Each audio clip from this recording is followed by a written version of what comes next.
Well, well, well. Another year has passed. Happy 2023, everyone. I hope everyone had a very restful holiday season. I took a little break to be with my family, and because there were some films I wanted to catch up on to talk about my top 10 movies of the year. To be completely honest, I don't like doing rankings. I think they're so subjective, and there are always films on your list that are interchangeable, but I do want to get it on the record, and it's just true that there are always some films that resonate with you every year. I saw roughly 140 2022 releases. I do often forget to put movies on Letterboxd. But despite the media landscape getting increasingly chaotic and just really terrible and fun new ways all the time, I do think that 2022 was a really great year for film. So we'll go through what stuck with me. I always have a couple quirky choices on my list that you might not agree with, but that's the spice of life. I obviously want to know what your favorite movies of the year were, what spoke to you, what did I miss? Of course, don't forget to like and subscribe, and let's get into it. I want to start off with some honorable mentions because a lot of excellent films came out this year that just aren't in my top 10. The Fabelmans and Decision to Leave are two profound and beautifully crafted films from two legendary filmmakers, Steven Spielberg and Park Chan-wook, that I just didn't connect with on that deeper personal level my first time around, but I want to see both of them again, and I absolutely recommend them. Guillermo del Toro's Pinocchio and Puss in Boots: The Last Wish may very well be tied for Best Animated Film of the Year. No, I'm not joking, Puss in Boots was actually that good, and I have a full-length, spoiler-free review up for Pinocchio if you want to check that out. Terrifier 2 was my favorite straight-up horror film of the year, and I say that to exclude Bones and All. This is a slasher epic that not only might be the most a franchise has ever improved on the first film, but it's such an incredible underdog story and impressive feat considering just how much hype this got by word of mouth. Its budget was only about $250K, and it grossed $12.3 million because it was giving audiences what we wanted, to get grossed out and to watch Art the Clown be silly. Phil Tippett's Mad God, the 30 years in the making, decrepit, post-apocalyptic, stop-motion animation film with no dialogue. It is not something I would recommend to the average viewer, but it was a really awesome artistic feat to happen this year. David Cronenberg's Crimes of the Future I thought was very underrated. The Batman, Pearl and X, Triangle of Sadness, The Menu, Glass Onion, Kimmy, After Yang, Avatar, of course. If you're looking for some good films, there really was no shortage this year. But without further ado, let's get into my top 10. You cannot start without me. I start the clock.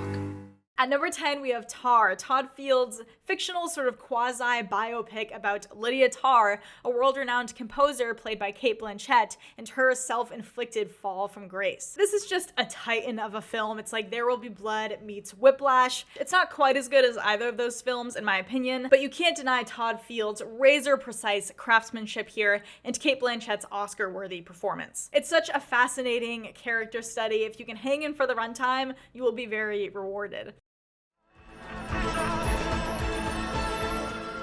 What?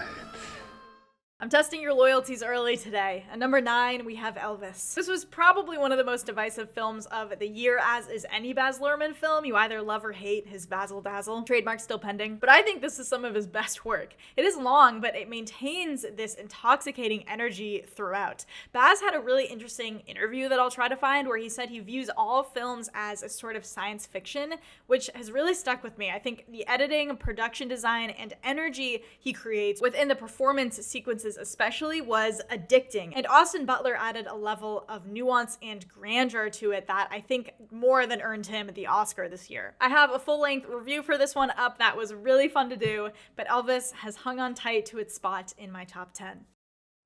Why did you offer to bring me along? You seem nice. At number 8, I have Luca Guadagnino's beautifully twisted cannibal romance, Bones and All. I recently saw a tweet from someone who had not even seen the movie yet, saying like, I can't believe people are watching this, it's glorifying or romanticizing cannibalism. We never learn. Please do not spread moral panic about a movie you haven't seen, because not only does this film have excellent performances, it's also a very poignant commentary on generational trauma, addiction, disenfranchisement, and those who live on the fringes of society. It's much more meaningful than any shocking clips that are cherry-picked from the trailer. I have a full spoiler review up for this film as well, so I won't ramble, but I love this film. It made me cry, and if you can stomach it, I think you should definitely check it out. Promise not to rob the place? Seriously, because that would be bad for my job. I promise. All right, come on. all right. Okay. Look, All I can be is who I am. And if you didn't like Ambulance, that's fine. But not only was this movie like top 3 theater experiences of the year for me, but before anything else, I am a lover of idiosyncratic sandbox genre films. That's why I had Old and Malignant in my top 10 last year. I just think this movie rocks so hard. Michael Bay's use of drones is so experimental and kinetic, but crisp. I mean, this is a master of his own craft, basically just making a 2-hour chase sequence injected with deadly amounts of adrenaline. It's not the most profound script in the world, but the ending does make the Odyssey all worth it, and it also helps that Yahya Abdul-Mateen II is one of my favorite actors working right now, and Jake Gyllenhaal is clearly just having the time of his life playing a sociopath with a sense of humor. I have a full spoiler-free review up for Ambulance as well, but if that doesn't convince you, have you considered this? Here it is!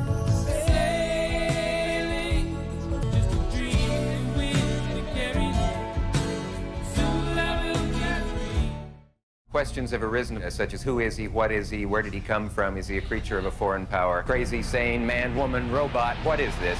At number 6, I have one that I think a few people have seen and also requires a heavy context going in, Moon Age Daydream. This was one of the coolest experiences and editing jobs of the year. It's a documentary about David Bowie that was written, directed, and edited by Brett Morgen. This was definitely a labor of love for him, and I love David Bowie, so I was definitely prone to like this, but it's so easy to be fascinated by these people of such titanic genius and talent, and in Bowie's case, grace. And what's so special about this is the all-encompassing experience that Brett Morgen creates, but the flip side of that is that you can't expect a standard documentary. This is more of a non-linear presentation of performances, interview clips. It's very loosely structured and not so much factually informative, but it's a look into who Bowie was as a person, spiritually, philosophically, just letting the clips speak for themselves. It's really beautiful. I saw it in IMAX. It was in IMAX for like a really limited time, and I hope they put it back in IMAX.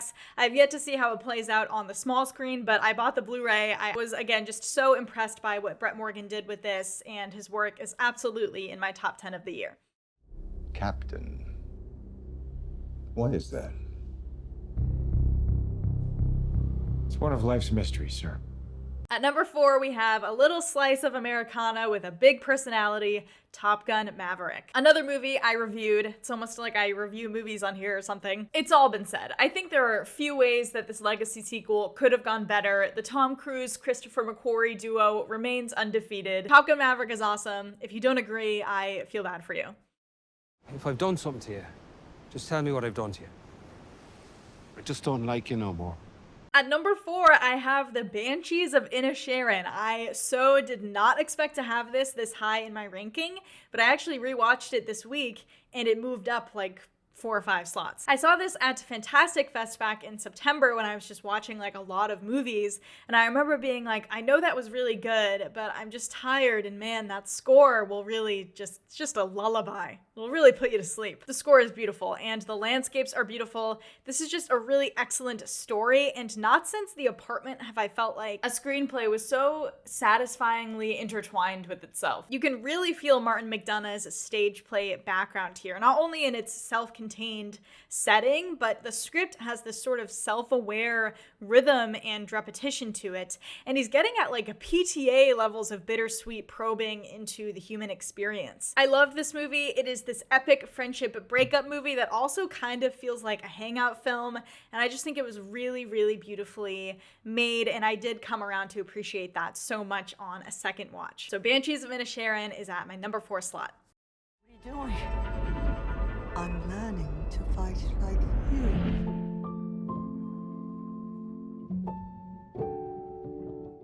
And of course, it's been a while since it came out, but we just can't lose sight of just how good Everything Everywhere All at Once was. And just how awesome it was when it came out, that everyone was like, this is literally the best thing ever. I have a review up for that, a spoiler for review. That one was also very, very fun to do. If you haven't seen this film, you won't regret it. It's one of the most emotionally palpable movies of the year, with indie heart on a blockbuster scale and absurdist sci-fi. Excellent performances from Michelle Yeoh, Stephanie Hsu, Ki Kwan. You can tell the Daniels just put everything they had into this film, and it more than paid off.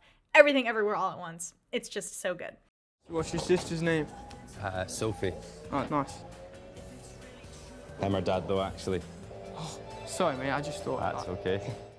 At number 2 is one that creeped up at the end of the year. Everything Everywhere All at Once has been dethroned twice. Aftersun. This is Charlotte Wells' directorial debut and a personal reflection on the last time that she saw her dad. This is a movie I did not do a long form review for on here. I typed something up on Letterboxd, but because I didn't really know how to. This is easily the most emotionally devastating film that I've seen this year, period. And I saw it on the earlier side because it had a limited release, and I knew that it affected me on this deeply personal level because of my own experiences, but as more people started to see it, I realized that it was hitting everyone on that deep emotional note, which is amazing. Frankie Corio and Paul Mescal are so captivating in this father-daughter relationship. It's a really tragic and bittersweet exploration of her relationship with her dad through an adult lens, kind of reflecting on her childhood memories, especially through home videotapes that she had made on her last vacation with him. I won't say much, but I recommend this to everyone. Just be ready for a very dark and potentially triggering watch because it is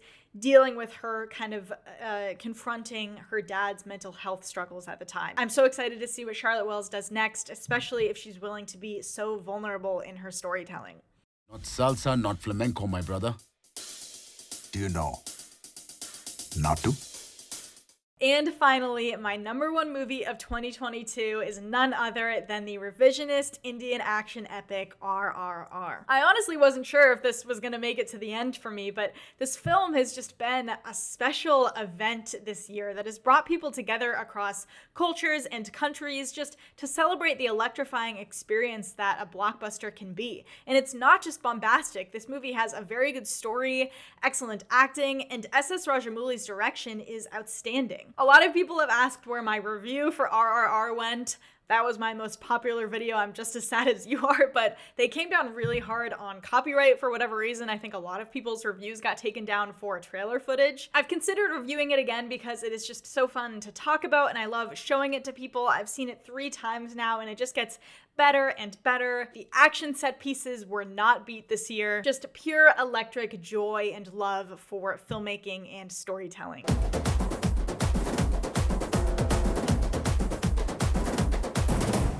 And that's it, guys. I am dying to know everyone's thoughts. Let me know your top 10 down below. If you think my list is atrocious, you can say that too. It's a free country. And let's get 2023 started. I just saw Megan Plane is next for me, which I'm actually really excited for. Cocaine Bear, Knock at the Cabin. This is my favorite part of the year. We're just getting some interesting releases. So don't forget to like and subscribe and to keep an eye out for more videos soon. Thanks for watching.